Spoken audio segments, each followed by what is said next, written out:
Good morning. Welcome. This is Angela Coulter, your consciousness transformation and ascension guide, originator of Trinity Energy Progression, bringing you this week's Living the Shift. This week I want to talk about the difference between victim and creation, victim and creator, being victim and creator in our realities, because it's a very, very important perspective to have, way to see things in terms of moving forward and changing what we are uncomfortable with or what doesn't serve us in our reality. And we don't realize, from a consciousness standpoint, we don't realize how addicted we are to victimhood. And I've talked about victimhood before, but the key here that we're talking about today is about whether we choose the role of victim or choose the role of creator, because we do choose. And it's all on how we think, we talk, it's all the beliefs that we hold. And when we work in consciousness and we do and we work in helping expanding consciousness and energy work and everything else, and the way I understand it is, first of all, our consciousness is part of the entirety of divine consciousness. And if you look at quantum physics, you can see that explained in quantum physics, but it's sort of concentric on how, our cells have a consciousness. They know what to do. They have, and I say this in so many different contexts, but this is a great one. They know what to do. They have the blueprint. You don't sit there and you don't dictate to those 2 to 3 trillion cells in your body. Well, you do this today, you do that. So they have their own consciousness. They make up organs. They make up their own consciousness, and then the body comes together, and then there's a consciousness that manages that, and then it's sort of concentric and gets bigger and bigger and bigger. And to do that, then we can continue to get bigger and bigger. There used to be a little video that went around years ago, and I thought it was gorgeous and wonderful, and I've never been able to find it again. I'm sure it's out there. And it was showing, from the smallest tiny atom, step by step, as it get bigger and bigger and bigger, to cells, to organs, to blah blah blah, and planets, solar systems, galaxies, and it would get to a place where when you pull out far enough, it looked almost exactly the same as the tiniest little thing. So that's what I'm talking about, concentricity.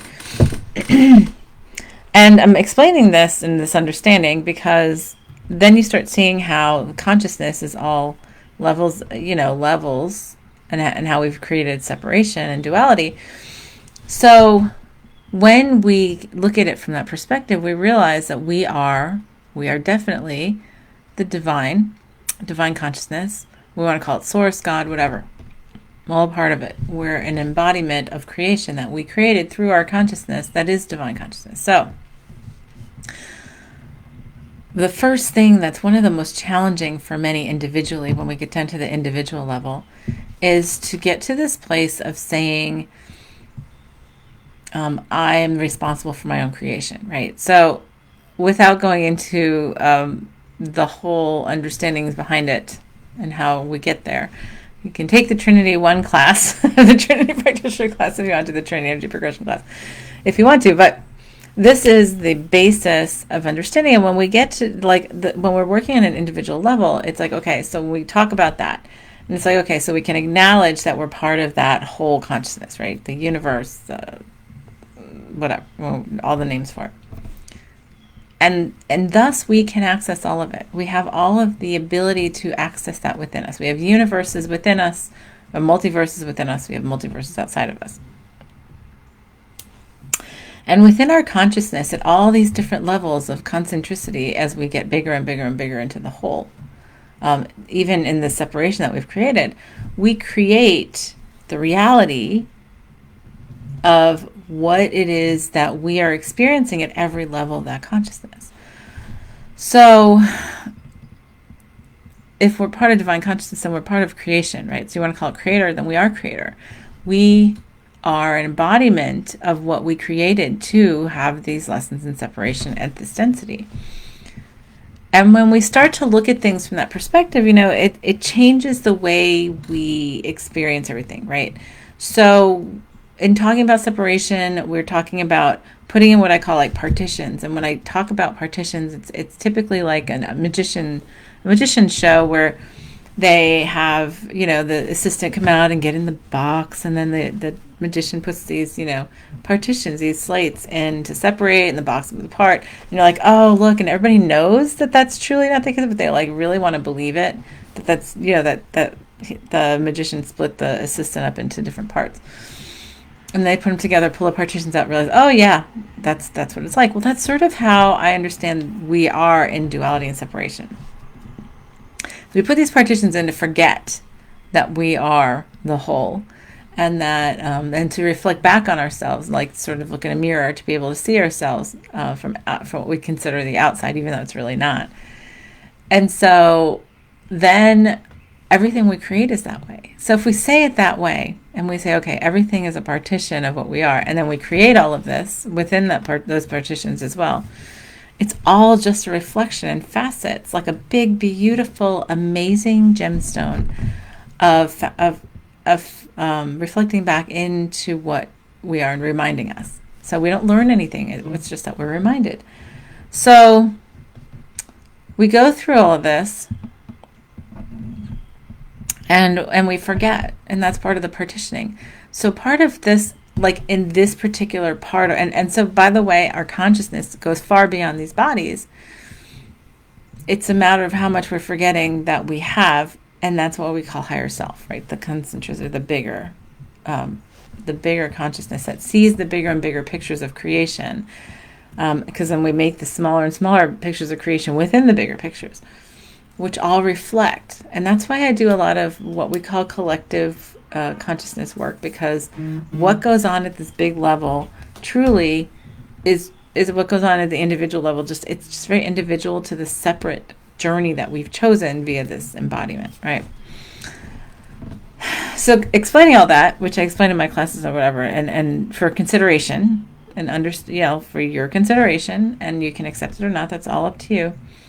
But that's how I understand things, and that's how I work from. That's where I work from. And when I work with others about this, we talk about victimhood, because victimhood is the idea that something can happen to you without your permission. So if you look at how I explain the understandings that I have of the universe, how it works, how we've created, and how we've created ourselves, then there's nothing outside of us that was not created by ourselves. And so the ego is the one who judges. The ego's job, as I understand it, was originally to, explore and create separation and identity, hierarchy, exclusion, right? That's separation.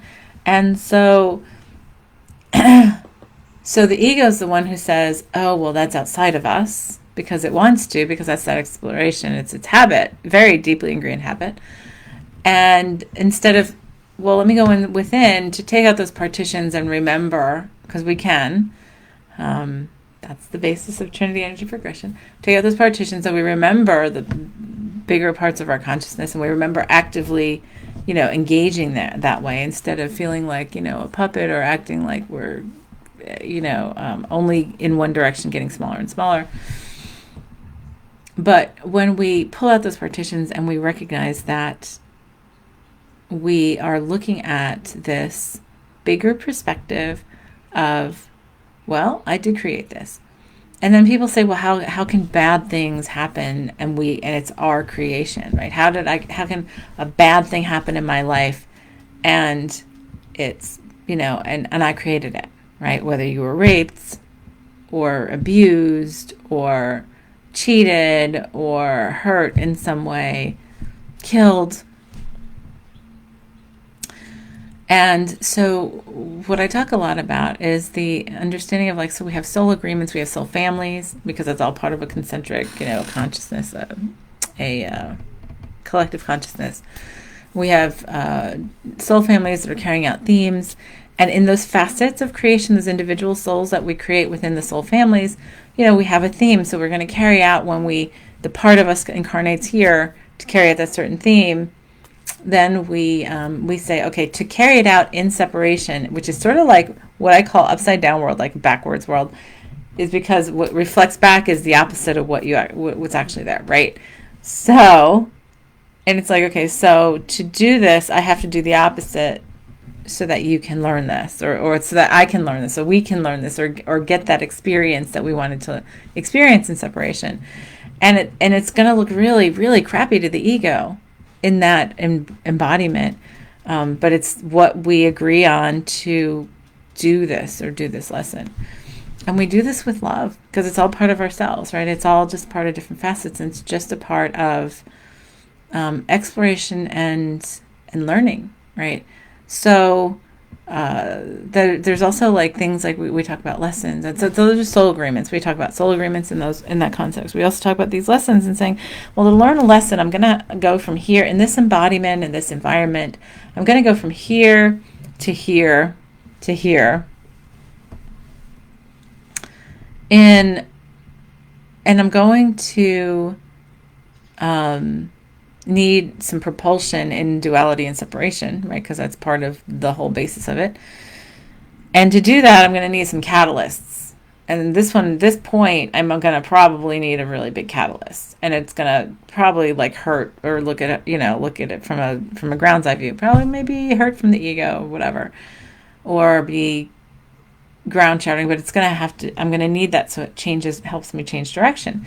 So when I talk about it that from that perspective, and then I say, okay, so everything we have that we judge as bad, which is based in duality, because there is no bad and good, there just is, it's part of creation. We say, okay, so in this event in your life, what did it show you? What did it teach you? What was it a catalyst for? And then to recognize, well, that's just a soulmate. No matter how detestable detestable you feel they are, you say, okay, well, thank you for. You get to a point of recognizing not only, oh, I see how that is, and I'll say, what was the catalyst that this provided in your life? What was the thing that propelled you from this event that you have considered so horrible and repulsive, scary, fearful, anger-based, or whatever. And when we can step out of it and look at it from a objective perspective, from the larger perspective of consciousness, and to say, okay, so if I was creating this to be perfect and to complete this, what was this a catalyst for? How did it change my direction? How did it help me? And I've never come away from working with somebody with like some really deeply held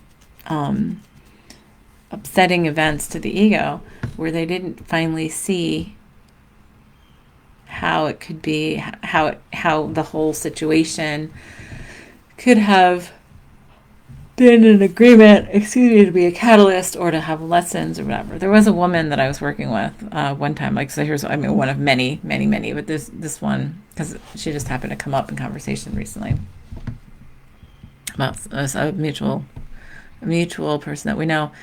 But anyway, so this person has a younger sister who got hit by a drunk driver when she was 12, and is paralyzed, and I think brain damaged, and has sort of the mentality, from what I understand, of like a 12-year-old, like of what she was when she got into the car accident. Never grew past that. And so this person was supporting her sister and her mother, who were living together, and she was telling me about a brother, and like that had a lot of issues, and then she was so angry about it. When I first said to her, so we were talking about all this, and she said, so you mean that my sister chose that? That my sister chose to get hit by that car from that drunk driver? And I said, yeah, at some level she did. And at first she was like, I have to just put that on the shelf. I can't really look at that, right? Because she got a lot of emotion from the ego that comes up from that, because you have a lot of judgment, a lot of anger, sadness, and all that kind of stuff that we hold on to and create an identity from. So we worked on other stuff. We worked on a whole bunch of different things for her, and then she finally came back to it like a couple weeks later, and she was saying, she goes, my sister, she goes, she gets me so frustrated sometimes, because she still has that mentality of like, everybody's worth being loved, everybody's equally lovable, and no matter what they've done and whatever. And I said, and we were talking, I looked at her and I said, really? I said, what a great lesson for her to give everybody around her. And then she stopped and she thought about it and she goes, oh, and she just totally like the whole righteousness, it just deflated. And she goes, oh, I see. And I said, yeah. So in the soul group that you're in, or the soul family, that particular part of your soul family, it was an agreement to, show this lesson on how to just love people and accept them as they are no matter what. And because she has the attention of some people because of her handicap now, because of where she is, like, yeah, look at what she's helping to teach people and get past their judgments and stuff like that. And she goes, oh, I can see that. And then you judge yourself and you're like, oh, well, and then we judge ourselves for saying, well, why would I choose this? And it's like, well, because outside of the body and outside of the ego, outside of the judgment, we don't judge, and we just see things as different facets of separation, right? So what we call darkness is simply just what we consider very exclusionary and separate. And the more we embrace it into us as the whole and saying, well, that's just a partition I put up so I don't see it, but that's still me. And when we do that without judgment, we can start embracing that again. Then we start to recognize it's all within us, right? So getting back to the topic on victimhood. When we realize all of that, right, we come to a place of recognizing that we create our realities. And again, you can go check out quantum physics. They have a lot of ways to proving it that way or whatever. But this is from the spiritual consciousness kind of standpoint. And when we start to see things, so here's the thing. If I believe I am a victim to something, I believe it's done to me and I can't change it. And then a lot of times, many times, we accept that as part of our identity. And so then we love that and we nurture it, the victimhood. And it sounds weird for me to say because I'm saying it without judgment. The thing is, it's true though. Like, we accepted a victimhood thing to our identity, and then we love it and we nurture it and we say, okay, well, look, I'm just going to, fund this. But the reality is we choose that, and that's our creation, is that we're a victim, right? So think about that for a second. If we choose that as our creation, then we are the victim. It's just a matter of recognizing that we created it. We claim victimhood to a lot of things. We claim victimhood to people, to situations, to events, or other individuals or beings, other consciousness. We claim our victimhood to disease and illness and injury, and just so many different things to say, I don't, I'm going to pull up my phone here because I'm not seeing any comments today, which is very unusual. So when we claim victimhood to all these things, then we don't have any control. We don't believe we have any control in changing it, right?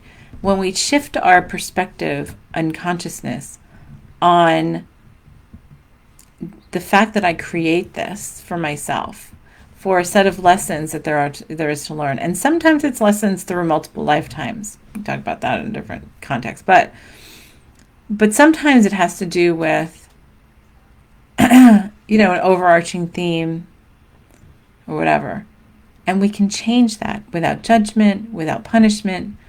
We can change it because we've created it. But the first step is to turn around and look at things from this perspective, to come to a place of acceptance, unconditional self-love, to this place of saying, I created this. Because when I say I created this, and when I accept that responsibility for my own creation, then I know I can change it.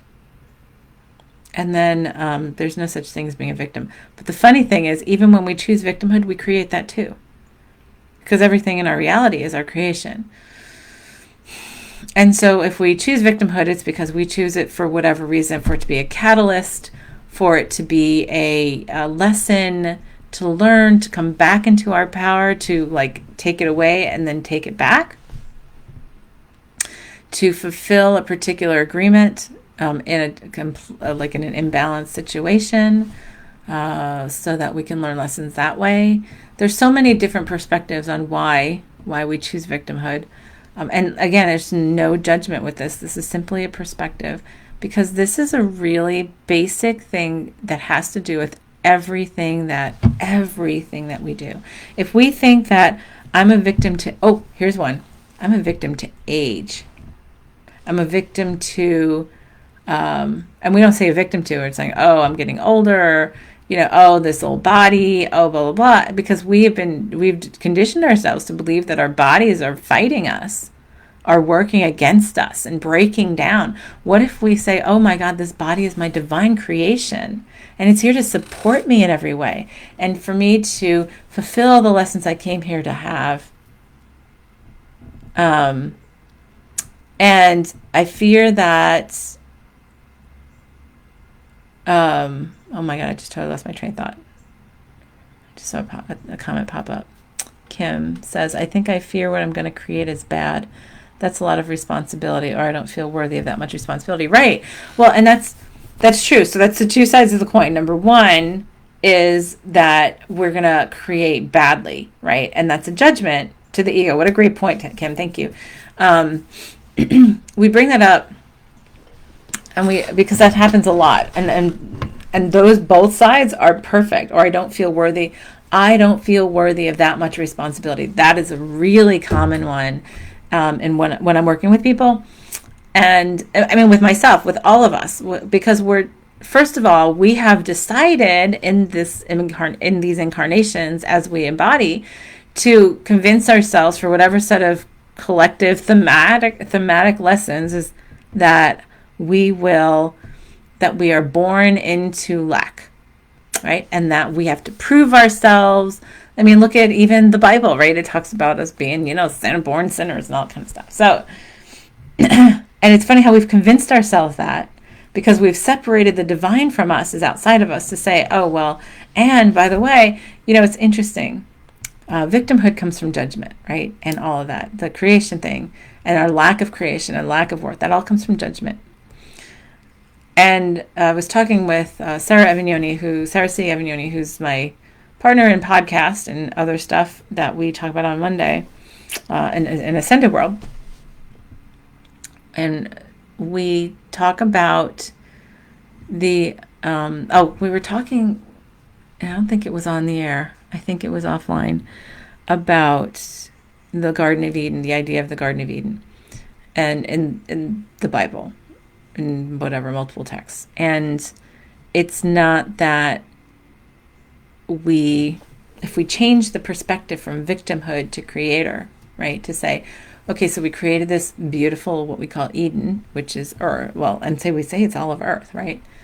And then we decided to increase our separation and density so that we would forget. When we do that, we create separation. We create more exclusion. And from that is where the idea of good and bad was born, right? That would be where the idea of good and bad would be born. So when people talk about like eating from the fruit of knowledge, it's no. It would be creating the fruit of knowledge, because knowledge comes from separation of this I know and I don't know, and good and bad. And then we just decided, okay, well, so then that's going to be an experience that we start from exclusion, and then we have to we have to learn all this stuff, but that helps us to just come back to our remembrance. So what all of this was about comes back to what Kim was saying about the worthy of that much responsibility, is we from the beginning have taught ourselves or convinced ourselves while we're embodied that we are unworthy of being God. That we're unworthy of being, the creator of all things. And, people sort of flinch a lot of times when I say, yeah, I am God. And so are you. And so Sarah says we had to enrich our sensory experience by believing we're unworthy of our power, but yet still possess that power. Right.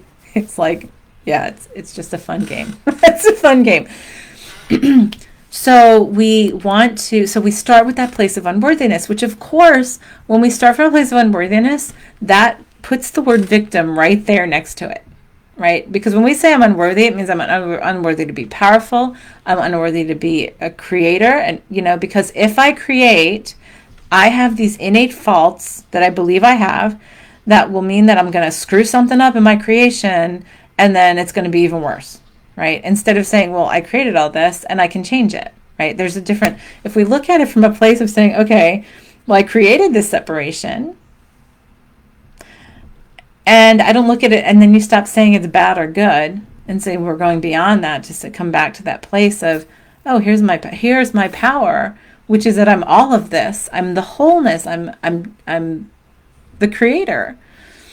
And we take that full responsibility, and there's no good or bad, because guess what? There's nobody else. There's no, so it's funny. I always say, people say there's the term, oh, you're never alone. Well, okay, so it's it's a double-edged sword, because it's yeah, you're never alone because you always have the universe with you, but then you're always alone because you are the universe, right? And it was funny because I think, was it this morning? I think it was the Tuts. If you get the Tuts Notes from the universe, which I love, it's little daily quips of little quotes from the universe kind of thing, which I love.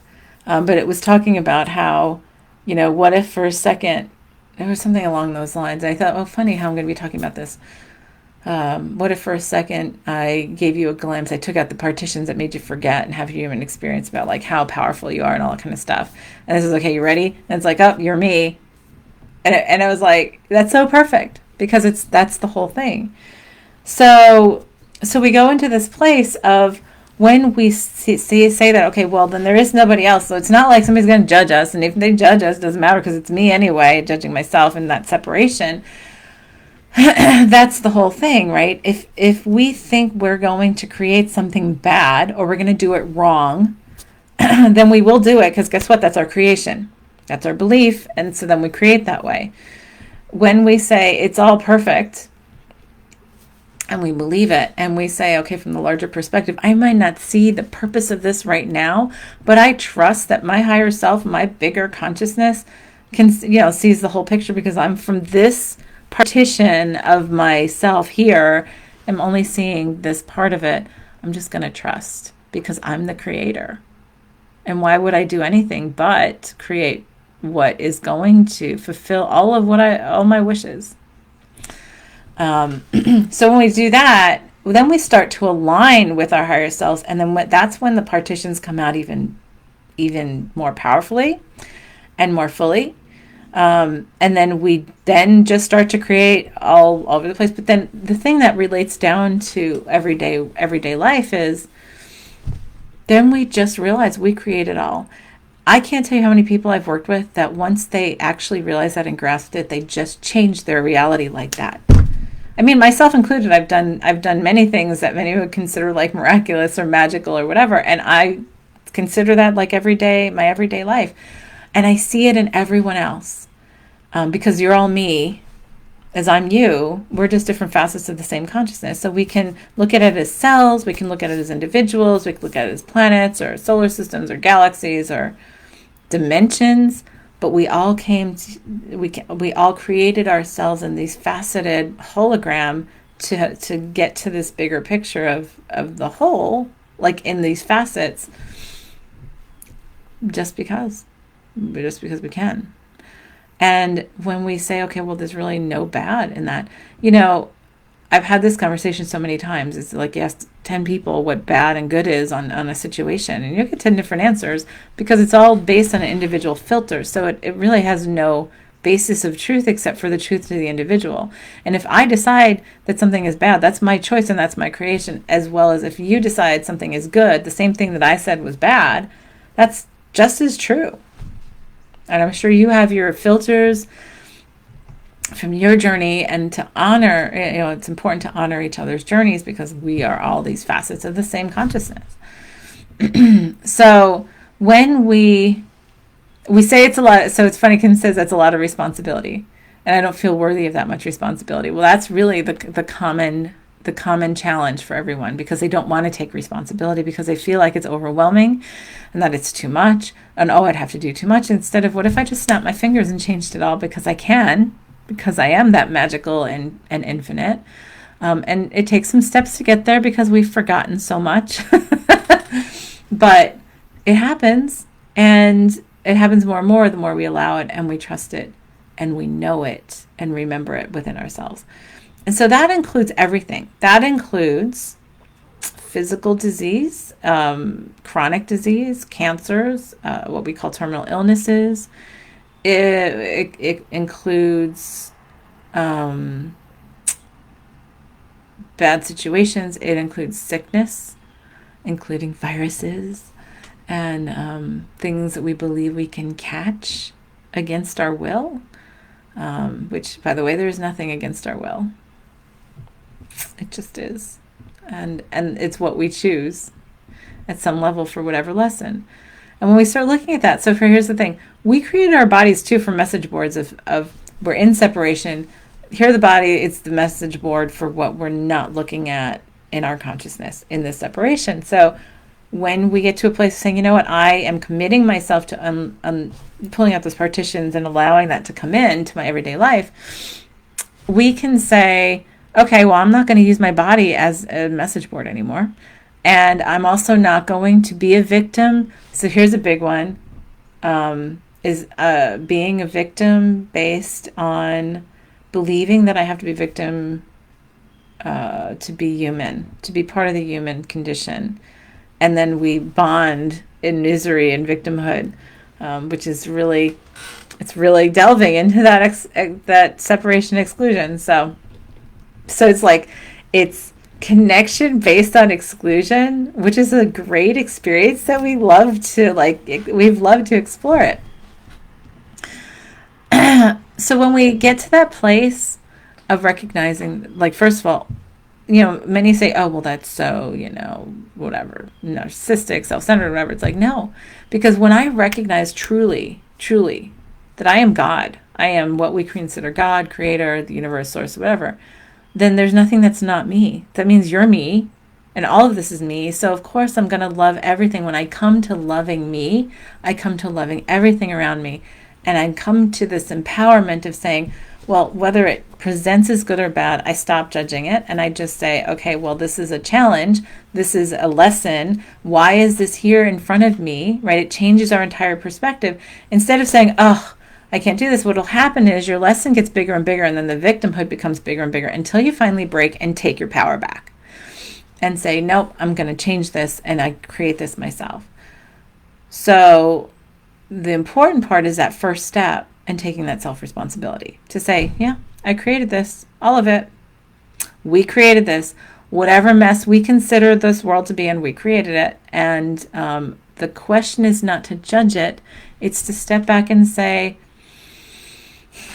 so what are we reflecting back to ourselves in the collective and in the individual? That is to, what is it showing me about myself that there is for me to shift because I still hold it in exclusion or separation or victimhood or whatever? Because even like whenever we feel unworthy of something, it means we feel victim to it, right? When we say, there's another thing. Like, so be careful in the spiritual circles too, spiritual consciousness discussions, and my kitty Obi just joined us, and we'll get into all these different things. We're in such this habit of that victimhood that then we become victims to like other things, like astrology. We talk about that, like we go, oh, there's Mercury retrograde, oh, there's this, and oh, there's that. And instead, it's important for us to turn this around and say this. What is going on, stars, because the stars in astrology are, we're basing our judgment and our guidelines and our definitions of what they represent to us based on the position of where we are incarnate here on Earth. So it's the stars to from the perspective of Earth and to the perspective of the individual. It is simply a reflection of what we're carrying out individually and collectively here and now. And so it just reflects back to us instead of us being the victim to it. Very important, different kind of connotation. And same thing with the weather, with so many things. I can't even think of all of them right now because astrology is one that I hear a lot about. Like, oh, there's a full moon, oh, there's this, oh, there's that. And it's like, right. And I always laugh because I'm like, well, exactly, because that's really a reflection of what we're going through collectively as a lesson right now and individually. So the question isn't, it's not, first, it's not to throw our hands up and say, oh, I can't do anything about it because it's a full moon. It's to say, what is that full moon lighting up for me? What is that reflecting back to me for me to see that I'm not otherwise seeing, that's important for me to see at this time? What is this particular energy reflecting? Because that's what we hold in these definition of energies. What is this energy of this particular astrological event reflecting back to me? That's within me already, that is bursting to come out, because that's why it's pushing the energy back at me so intensely. So that's the important thing. Instead of saying, oh, I'm a victim to this, it's stopping to say, no matter what it is, whether it's a flat tire, a stub toe, a Mercury retrograde or whatever retrograde, or a full moon, or an abduction, or all kinds of stuff, or population control, all that kind of stuff in the conversation right now, right? To stop and say, what is there for me to learn from this? What is there for me to be? Instead of saying, should I do this, should I do that, right? This is taking out judgment. It's taking out this belief. I asked that question because I had all that stuff coming through, and I just realized we ran over. Yeah, that's all right. Closing up. But, I've had like many things come to me in my consciousness and understandings from bigger picture that people would call conspiracy theory and population control and all kinds of stuff and manipulation. And since I really don't judge it, I just look at it, the mind wants to scroll down into that rabbit hole. And there's so many to explore that we've created for ourselves. Is to stop and say, well, what is there for me to do from this? First of all, what is there for me to be right now in this? And what is there for me to do? And the answer that I get a lot of times is, like, in this particular case, like last fall, I was getting all these things for a while before that, on the stuff coming up. And I was like, well, what am I going to do about this? And basically my guidance was just remember how to navigate it, which means to transcend, to see the whole picture and say, well, what's the purpose in this? What's the message here? When we start seeing it that way, it softens everything. When we take out of the victim mode and get into creator, to remind ourselves that we've created this, and to transcend where we're in the dugout, we're in the foxholes, right? And we're enjoying it, and then sometimes we get really short-sighted. So it's like, okay, so if we work with taking out those partitions and living from this state of a much more encompassing consciousness, to know that what we create is perfect, even if it looks bad to everybody else. I say to people, well, we always want to talk about, oh, I'm this angel, or I was this savior, or I was this. But what about, Genghis Khan and, Vlad the Impaler and all that kind of stuff? Because those people, those individuals that we've created here, were just as important for catalysts that cause things to change or to happen. Some would say that about our current many would say about our current presidency in the United States. And it's like, you can abhor anybody. You can, be repulsed by them and angered by them. But really the question is, why are they here to show me? What are they here to show me and reflect back to me? And what is the lesson for me to learn, as well as the collective? Because that's what, and I'm embodied here to be a part of this collective lesson. And then what is there for me to do? What is there for me to be?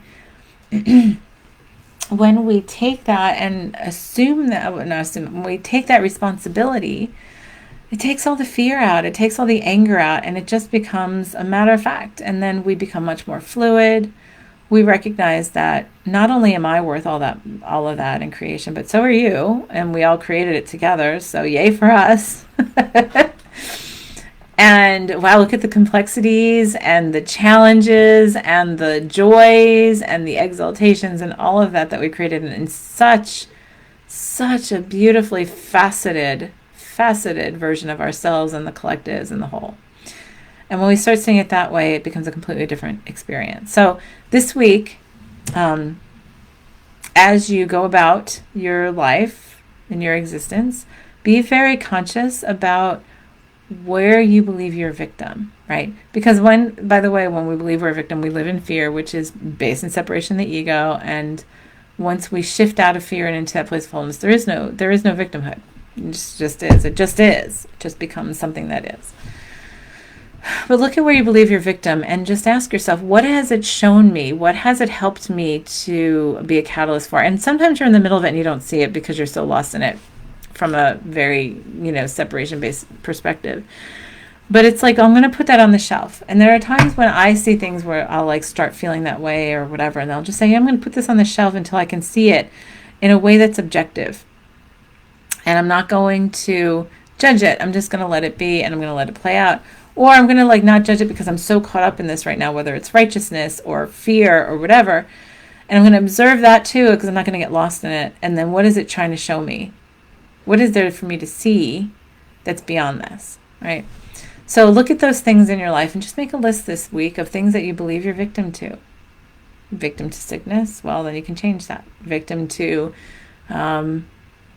politics? We can change that too. Victim to the way you live? You can change that too. All of it. The first step is to recognizing that. So thank you for joining me. This is a really very expansive topic, and I could just talk about it for weeks, but this is a great start. So take a look this week, and we'll see you next time. Thanks for joining. This is Angela Coulter signing off with this week's Living the Shift. Have a great one.